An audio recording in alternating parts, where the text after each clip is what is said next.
Olá, meus irmãos, estamos aqui de volta com o nosso estudo básico do Espiritismo, volume 2. Estamos no módulo 1, Fundamentos Básicos, dando sequência ao roteiro número 14, né, que é as regiões de sofrimento no plano espiritual. Essa é a terceira parte desse assunto. E na sequência, né, de todas as aulas que nós já publicamos aqui no nosso canal, essa é a aula de número 98. Então, nós estamos falando, não é, dentro do programa do nosso estudo, nós estamos estudando o universo nos seus dois planos, né, o plano espiritual e o plano físico. Então, essas últimas aulas nós estamos falando sobre tudo o que acontece no plano espiritual, né? Então, falamos de como se divide o plano espiritual em várias dimensões, né, partindo da dimensão divina. Falamos dessas faixas ou níveis vibratórios, não é, que onde os espíritos habitam de acordo com o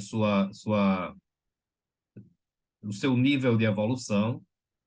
Falamos como é que vivem os espíritos, né, após a desencarnação. Falamos tanto das regiões superiores como das regiões inferiores, não é, no caso do umbral. Vimos que o umbral ele se divide em níveis, não é? Digamos, o nível mais superior, o nível mais mediano e o nível inferior, onde se encontram as regiões abismais, onde se encontram cavernas, né? Vales, como o Vale dos Suicidas, etc. E nesse roteiro número 14 específico, nós estamos falando sobre essas regiões de sofrimento, não é? Então, essa já é a terceira parte, tá? Para quem está pegando agora esse assunto. Lembrando que esse estudo básico do Espiritismo, que nós estamos vendo aqui, é o volume 2, tá? O volume um já foi publicado, todo ele no aqui no nosso canal, tá? E quem realmente quiser estudar o Espiritismo de uma forma completa, tem que ir lá e recomeçar, não é? Quem estiver vendo isso pela primeira vez, começar lá do volume um, tá certo? Então vamos lá.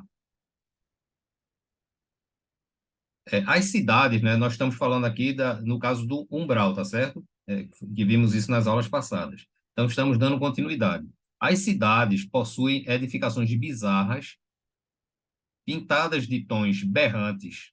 As músicas são exóticas e irritantes, não é? Isso me lembra algumas músicas que tocam por aí, e infelizmente, por onde a gente passa tem essas músicas irritantes, né? O relevo é árido, áspero, sem verdura e sem paisagens tranquilas. Esse verdura aqui é da cor verde, tá? Há muitos vales permeados de cavernas, grutas, abismos e pântanos. Então, isso aqui nós estamos especificando, repito, né, as regiões de sofrimento, não é? As regiões inferiores do plano espiritual, tá certo? Onde vivem espíritos que são voltados para a perversidade, para a malvadeza, não é? Onde se situam os espíritos obsessores, que é o nível espiritual que se encontra mais próximo da Terra, tá certo? Então, é o que nós podemos falar de umbral inferior, não é? Nós podemos chamar de umbral inferior, tá certo? Os espíritos que vivem nessas regiões de sofrimentos e maldade exercem influência direta sobre os encarnados. Então, todos aqueles espíritos que estão ligados a nós, não é? Pela nossa inferioridade também, espíritos que se afinizam conosco, né, pelos nossos hábitos, né? Por exemplo, pessoas que são viciadas em bebida, né, pessoas que são viciadas em drogas, pessoas que são viciadas em fumo, né, pessoas que são viciadas em sexo, pessoas que são viciadas em falcatruas, em roubos, né, em qualquer tipo de atividade negativa, digamos assim, nós sempre vamos encontrar espíritos que são afins. Então, veja, as obsessões, elas não só ocorrem por cobrança, não, tá certo? Por vingança, ou seja, nós estamos sendo obsediados por espíritos que querem vingança. Isso todos nós, infelizmente, temos, né? Porque nós já prejudicamos muitas pessoas no passado, em reencarnações passadas, e essas pessoas, a maioria delas não perdoam, porque elas são inferiores como nós, né? Então, elas muitas vezes se encontram no plano espiritual, nos cercando, né, nos envolvendo e sempre procurando encontrar uma brecha para promover suas ações de ódio, de maldade, de vingança, etc., tá? Mas nem sempre o processo obsessivo ele se dá por uma questão de vingança. Ele ocorre principalmente por uma questão de simpatia, de afinidade entre os hábitos. É como eu falei, uma pessoa que é viciada em álcool, por exemplo, ela vai ter ao redor dela vários espíritos que foram pessoas alcoólatras, tá certo? Que continuam presas ao vício no plano espiritual, mas como essas pessoas não conseguem ingerir uma bebida alcoólica, o que é que elas fazem? Elas se aproximam de pessoas encarnadas que são alcoólatras também, tá certo? E através dessa ligação perispírito a perispírito, elas conseguem sorver, digamos assim, as substâncias, os efeitos alucinógenos, não é, que o álcool produz, tá certo? Então, na hora, vamos supor que eu seja um alcoólatra. Então, na hora que eu bebo e que eu sinto aquela sensação que o álcool dá, não é, de torpor, sei lá, de leveza, de seja lá o que for que as pessoas dizem, o espírito que estiver vinculado a mim, que estiver ligado ao meu perispírito, ele vai ter as mesmas sensações. Então, ele não pode beber, ele não pode pegar num copo para beber, mas ele vai me fazer, é como o André Luiz diz, não é? Ele vai me fazer de uma taça de álcool viva. Então, eu vou ser a taça de álcool desse espírito ou desses espíritos, porque às vezes tem mais de um, tá certo? Então, isso é um processo obsessivo. Então, a maioria desses espíritos inferiores, né, que obsediam por qualquer motivo, né, que promovem o mal, que vivem na maldade, eles se encontram nessas regiões aqui de sofrimentos, tá? São os chamados obsessores. Então, são eles que nos influenciam, são eles que dão sugestões para que a gente faça coisas perniciosas, para que a gente permaneça no vício que a gente tem, para que a gente permaneça, não é, com as atitudes que a gente tem, enfim. E, logicamente, que eles estão sempre dando sugestões contrárias a qualquer ação que seja positiva, ou seja, qualquer ação que seja com o propósito do bem, tá certo? Do amor. Apesar da desolação e do desequilíbrio reinantes, tais comunidades são constantemente visitadas por benfeitores espirituais que ali realizam missões de auxílio. Muitos dos benfeitores se instalam nessas regiões em núcleos ou postos de auxílio. Eles ali se encontram em missão sacrificial. Então, a gente vê que Deus nunca abandona ninguém, não é? Então, mesmo nessas regiões de sofrimento, de trevas, não é, de muita maldade, de muito desequilíbrio, a gente sempre vai encontrar espíritos abnegados, não é, trabalhadores do bem, do amor, que estão sempre visitando esses reinos para tentar encontrar algum espírito que já esteja em condições de ser socorrido, de sair dali, porque ninguém vai ser removido dali contra a sua vontade, né? Então, os espíritos benfeitores, eles aguardam, né, encontrar o momento em que tem pessoas ali que se arrependem, com sinceridade, não é, que realmente querem mudar de vida, que querem sair daquela região de sofrimento. E aí, de acordo com o merecimento dessas pessoas, não é, esses espíritos abnegados, esses benfeitores, eles resgatam esses espíritos, tá certo? E aí eles são levados, né? É assim, né? Nós falamos das colônias, né? Mas esses núcleos, eles são construídos dentro dessas regiões de sofrimento mesmo, nessa faixa vibratória, para facilitar os espíritos benfeitores, né, de se locomoverem. Então, eles constroem postos de auxílio ou núcleos que são isolados, né, de todas as energias vibracionais negativas, de todos os ataques, né, de espíritos inferiores, de espíritos malévolos, tá certo? E eles se encontram, é como se fossem um oásis, não é? No deserto. Então, esses núcleos, esses espíritos abnegados, eles se reúnem ali nesses núcleos, e lá são como se fossem pequenos hospitais, tá certo? Com os equipamentos e a instrumentação necessária para socorrer esses espíritos que conseguem, que já estão realmente em condições de serem resgatados dessas regiões de trevas, de dor e sofrimento no plano espiritual. Então, veja como a misericórdia divina ela atua, não é de todas as formas, tá certo? Regiões abismais, não? Então, tudo isso que nós estamos falando se encontram nas regiões inferiores do umbral, tá? Então, lá também existem regiões abismais, que são verdadeiros abismos, não é? Profundos, e nesses abismos nós vamos encontrar vários vales, inclusive o famoso Vale dos Suicidas, que é uma região abismal, aonde todas as pessoas que cometem suicídio, todos os espíritos, não é, de pessoas que se suicidaram, eles se reúnem por um processo de afinidade nesse chamado Vale dos Suicidas.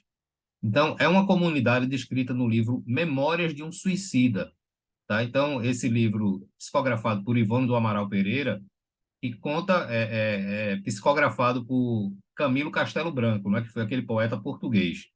Então, Camilo Castelo Branco, ele se suicidou depois dele ficar cego, e aí ele não se conformou, não é, com a cegueira e terminou tirando a vida. Então, ele passa alguns anos, né, eu não lembro, eu não recordo o período, mas parece que foram 7, 8 anos, um negócio desse, ou 15 anos, eu não lembro, tá? Mas foi bastante tempo. E ele passou nesse Vale dos Suicidas, não é? E sofrendo bastante, porque, segundo Camilo Castelo Branco, todos os espíritos de suicidas se encontram reunidos ali. Então, eles começam a reviver as cenas, não é, do suicídio que eles cometeram. Então, por exemplo, tem espíritos que começam a recordar de terem pulado de uma certa altura, não é, de terem se atirado na frente de um trem, de um automóvel, de um caminhão. Outros que deram um tiro na cabeça, como foi o caso de Camilo Castelo Branco, outros que se envenenaram, né, e morreram agonizantes, etc. Então, todas essas cenas, elas são vistas por esses suicidas, tá certo? E o que é pior ainda, para complicar, além da paisagem ser terrível, né, o local ser escuro, cheio de grito, de dor, de sofrimento, tá certo? As pessoas perdem a noção do tempo ali. Camilo disse que não sabe o que era dia, o que era noite, não sabia qual dia da semana era, que mês ele estava, quanto tempo ele estava ali. Então, veja que é uma coisa. Olha, não é bom negócio se suicidar, tá certo? Para quem tem uma noção do que é da vida após a morte, a gente sabe que é tolice realmente cometer o suicídio, porque se a situação está ruim, a gente estando encarnado, ela vai se multiplicar por 100 se a gente cometer o suicídio, porque é muito sofrimento. Quem tiver interesse, lê esse livro, Memórias de um Suicida, de Ivone do Amaral Pereira. Então, além da pessoa ficar revendo aquelas cenas constantemente, ela ainda vê a cena dos suicídios dos outros. Sim, porque no plano espiritual, quando a gente pensa, a gente cria imagens, e essas imagens se refletem pelo nosso perispírito. Então, se eu sou um espírito desencarnado e tem outro desencarnado ali, eu consigo ver as imagens do que ele está pensando refletidas no perispírito dele. Então, imagine só, além de o suicida estar revendo a sua própria morte, né, sentindo as mesmas dores que sentiu no momento do suicídio, não é, pelo ato do suicídio, ele ainda sofre vendo o sofrimento dos outros, né? E com imagens ao vivo e a cores. Então, realmente é uma situação desesperadora para quem comete o suicídio, tá certo? Então, esse Vale dos Suicidas, né, que é descrito, uma comunidade descrita nesse livro Memórias de um Suicida, André Luiz também fala dele, outros espíritos, os habitantes são suicidas, logicamente, não é? Características: pouca luz solar, filtrada pela névoa densa, vegetação sinistra, seca, contorcida. As árvores possuem poucas folhagens. Plantas exóticas. Ouvem-se muitos gemidos, súplicas, choros humanos. O desespero, a dor profunda, a mágoa e o remorso são sentimentos dominantes. Então, isso é o que aguarda, né, as pessoas que pensam em cometer o suicídio. Então, não é uma atitude inteligente. Né? É como eu digo sempre: se não existisse vida após a morte, se a gente só tivesse essa vida e morreu, acabou, a gente não tem mais consciência, não apagou, escureceu tudo, a gente não sabe mais de nada, a gente não é mais nada, a gente não lembra de nada, a gente não existe mais. Aí sim, em determinados casos, até valeria a pena, o que eu acho que seria sempre uma covardia, tá? Você tirar a vida é fugir dos seus problemas, mas é porque você tem medo de enfrentá-los. Então, tem pessoas que dizem, não, cometer suicídio é um ato de coragem. Não é um ato de coragem, é um ato de covardia, tá certo? É você fugir dos problemas. E problemas sempre vão existir, não é? Um espírito uma vez me disse, os problemas existem para aprimorar a nossa capacidade de resolvê-los, tá? Eu nunca esqueci essa frase. Os problemas existem para aprimorar a nossa capacidade de resolvê-los. Então, foi baseado nisso que, graças a Deus, eu tenho enfrentado vários problemas, como todo mundo enfrenta, e até agora, graças a Deus, nenhum deles me fez pensar em desistir, em tirar a minha vida e entrar num processo depressivo, seja lá o que for, porque não consigo ultrapassar. Tem problemas que a gente não vai vencer mesmo, não, mas aí o tempo se encarrega deles, tá certo? Porque a gente vai continuar existindo, não é, mesmo com os problemas. E os problemas continuarão existindo, mesmo a gente existindo, porque os problemas são criações nossas, são nossos filhos. Os problemas existem porque nós criamos os problemas. E como a gente cria o problema, a gente deve ter a capacidade de solucionar ele também, porque nós somos os criadores, tá certo?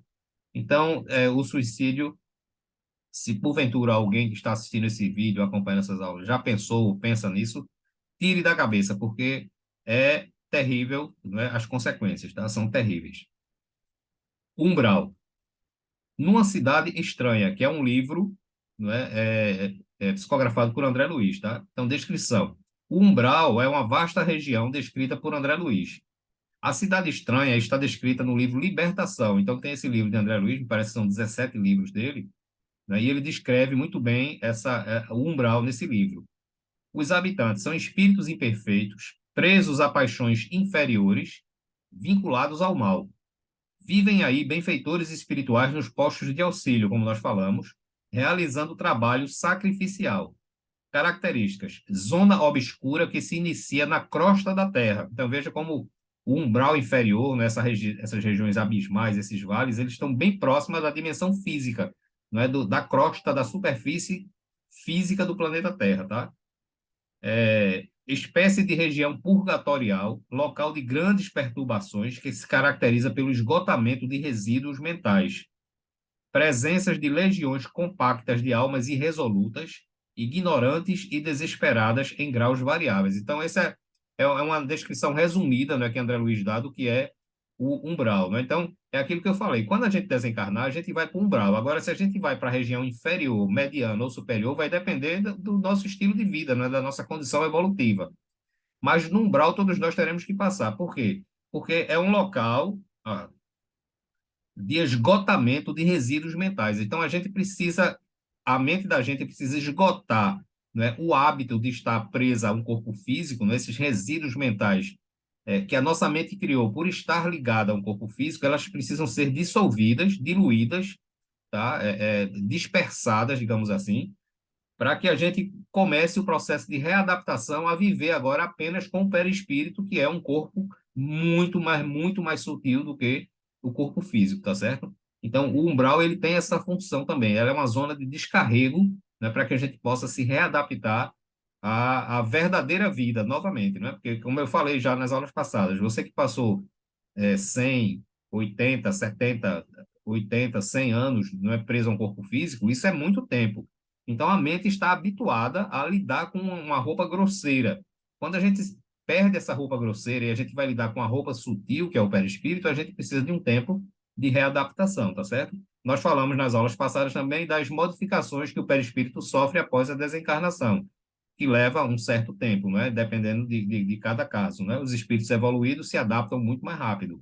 Mas no nosso caso, que somos espíritos ainda imperfeitos, a gente precisa de um tempo, não é que eu não sei especificar, mas precisa de um tempo para que a gente se readapte, tá? Então, tudo isso são as descrições, não é? Os detalhamentos que nós estamos dando aqui dessas regiões de dores e sofrimentos, né? Me parece que ainda tem mais uma parte desse assunto, tá? E na próxima semana a gente dá continuidade com o nosso programa. Então, um bom fim de semana para todos, que Jesus nos abençoe hoje e sempre.